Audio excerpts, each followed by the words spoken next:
तहरीक इंसाफ को बल्ले का इंतखाबी निशान वापस मिल गया। पेशावर हाई कोर्ट ने बल्ले के इंतखाबी निशान पर इलेक्शन लड़ने की इजाजत दे दी। अदालत के 2 रुकनी बेंच ने इलेक्शन कमीशन का फैसला कलअदम करार दे दिया। अदालत ने कानून के मुताबिक फैसले की रिवायत कायम की। इलेक्शन कमीशन वेबसाइट पर बल्ला अवेजा करने का हुक्म दे। 24 घंटे में बल्ले का निशान अवेजा न करने पर तौहीनी अदालत होगी। बैरिस्टर अली जफर की मीडिया से गुफ्तगू। पाकिस्तान के हर हलके से उम्मीदवार खड़ा करने का ऐलान। पेशावर हाई कोर्ट के फैसले पर मुशावरत के लिए इलेक्शन कमीशन का अहम इजलास कल तलब। कमीशन के 4 मेंबरान और स्पेशल सेक्रेटरीज भी शिरकत करेंगे। Lahore high court appellate tribunal ने परवेज इलाही के 4 हलकों से कागजात नामजद की मुस्तरद करने के खिलाफ अपीलें खारिज कर दी। मोनिस इलाही और कैसरा इलाही के कागजात मुस्तरद करने का फैसला भी बरकरार। सुप्रीम कोर्ट के जस्टिस मज़ाहिर नकवी ने इस्तीफा दे दिया। इस्तीफा सदर मुमलिकत को इरसाल। सुप्रीम जुडिशल काउंसिल को शोकॉज नोटिस का तफसीली जवाब जमा करा दिया।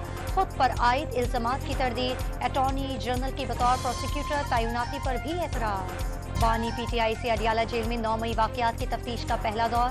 12 मुकदमात के तफ्तीशी अफसरान के साथ साबिक वज़ीर-ए-आज़म से मुख्तलिफ सवालात। दूसरा दौर कल सुबह होने का इम्कान। 9 और 10 मई को फौजी तनसीबात पर हमले किए गए। हुकूमत ने मुल्ज़मान का फौजी अदालतों में ट्रायल का फैसला किया।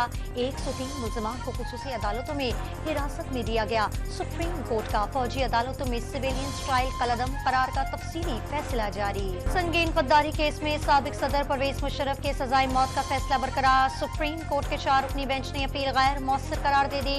कोशिश के बावजूद मुशर्रफ के कानूनी विरसा से राब्ता ना हो सका। सुप्रीम कोर्ट के रिमार्क्स। लापता अफराद के मामले पर सियासत की जा रही है। चंद लोग मिसिंग पर्सन्स के नाम पर रियासत मुखालिफ प्रोपोगेंडा कर रहे हैं, तहम इनका प्रोपोगेंडा नाकाम हो गया। वज़ीर इत्तलात बलोचिस्तान जान चकज़ई की न्यूज़ कॉन्फ्रेंस। गज़ा में फ़लस्तीनियों की नस्ल कुशी। इस्राईली आलमी अदालत इंसाफ के कठेरे में जनूबी अफ्रीका के दायरा करदा दरखास्त पर समाअत कल से शुरू हो गई। इस्राईली फौजी ऑपरेशन हंगामी तौर पर मुअत्तल करने की दरखास्त। पाकिस्तान का जनूबी अफ्रीकन दरखास्त का खैर मकदम। और पंजाब में सर्दी के बायस नमूनिया से 10 रोज में 36 बच्चे दम तोड़ गए। पंजाब के स्कूलों में 31 जनवरी तक सुबह की असेंबली पर पाबंदी।